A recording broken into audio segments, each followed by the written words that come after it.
Daddy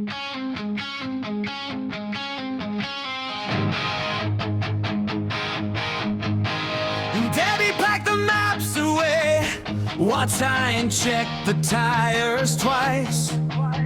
Years of plans in a kitchen drawer, now they're rolling out tonight.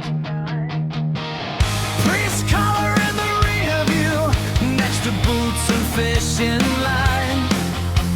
Morbid nomad on the highway, and the whole wide road is time. No clock to catch, no script to read, just a tank of fuel and a wild idea. Warm sun calling from the coast to the red. Right then, where are we going, my lovely?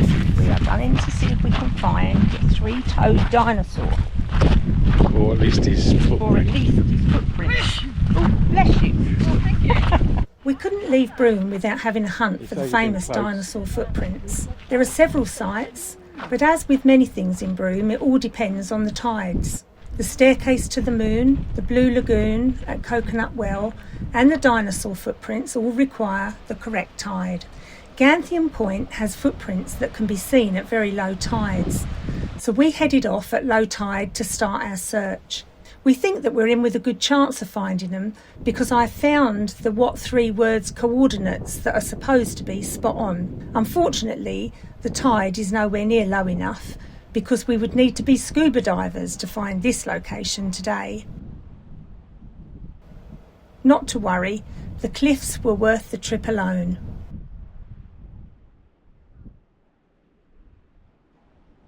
A couple of kilometres down the road and another beach that has footprints. Who's their Burkies? Yeah.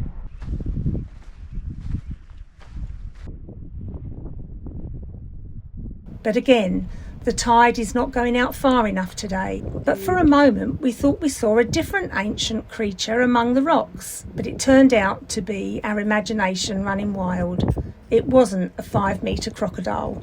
Thank goodness. Next morning, and a more welcome visitor to our campsite.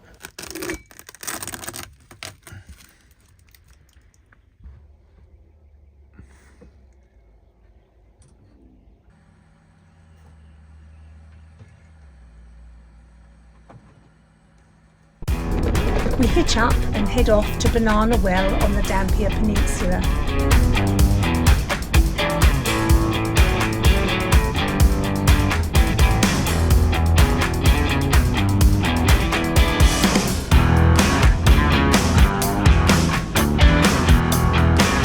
We're told that if we want to engage four-wheel drive and take our chances along one of the tracks, we will eventually come across Burrguk Creek where we can try our hand at fishing.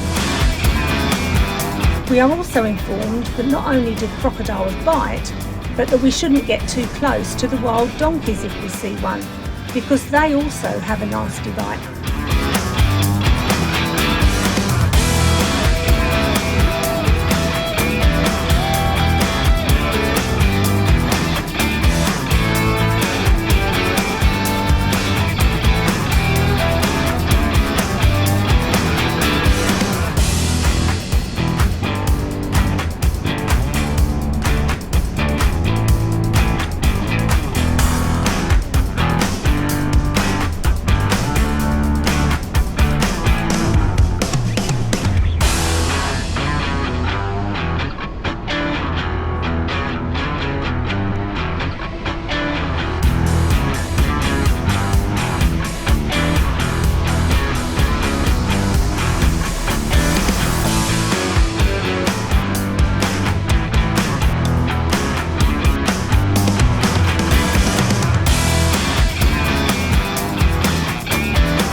We did eventually find the creek. Yeah, it's a little brim. Nice little fish. Oh, you're going to get it with that. What a stunning spot. You have to pinch yourself to believe that you are really there. Dolphins, stingrays, and all manner of seabirds. But with one eye always looking out for crocodiles, this really is salty territory.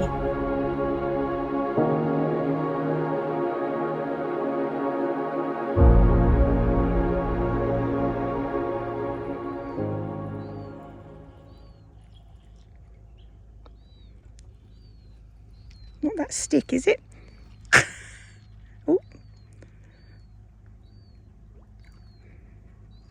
Oh, it's bending your line. That's another one of those. They fight well.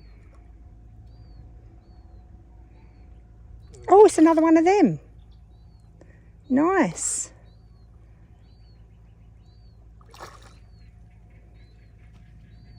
Oh, watch yourself. Eh? I need the cloth. I've got the cloth here.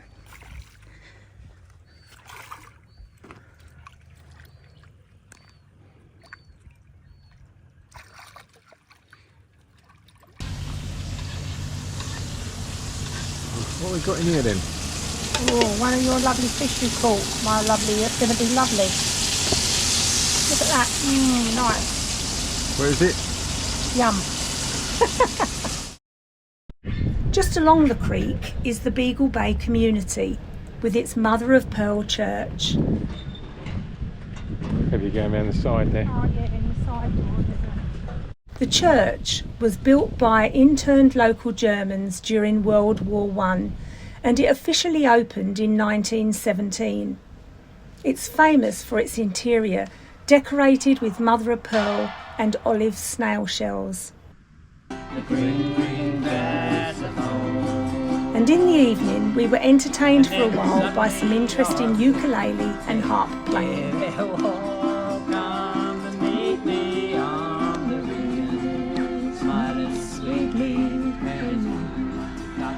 The green, green grass of home.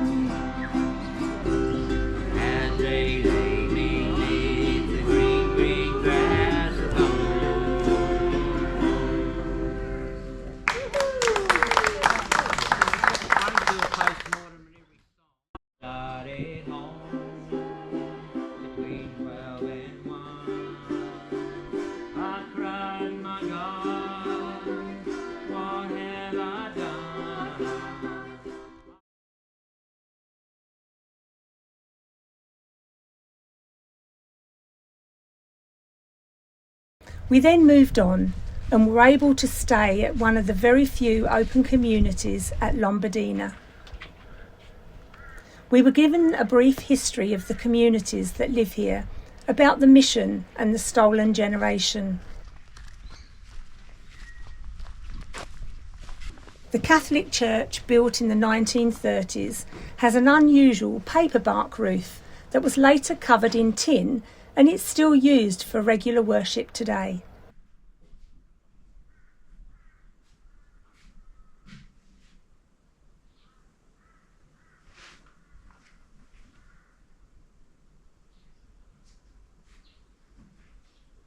Breeze.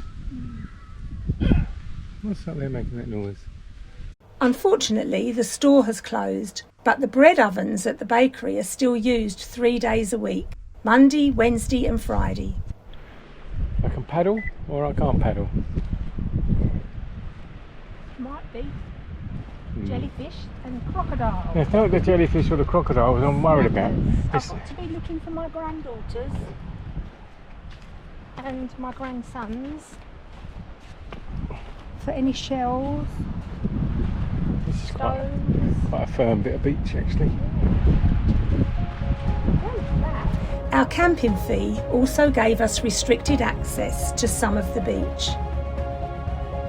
These days, most of the peninsula is privately owned, and unfortunately, access to most of the coast has been restricted, which meant that we couldn't visit several places that we'd hoped to see. That left us a little disappointed, and in our opinion, it reduced the appeal of the Dampier Peninsula for independent travellers just like us. We had hoped to stay longer and take in many of the famous points of interest, like Cape Leveque and the hatchery at Ardea Loon, but unfortunately they weren't accessible to us during our visit.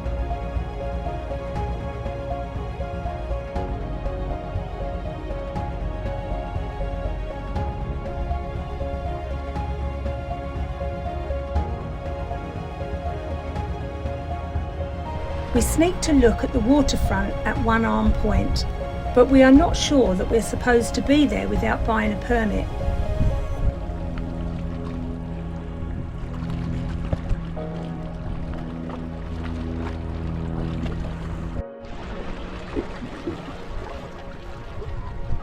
So back to Broome, and then we will start to head east.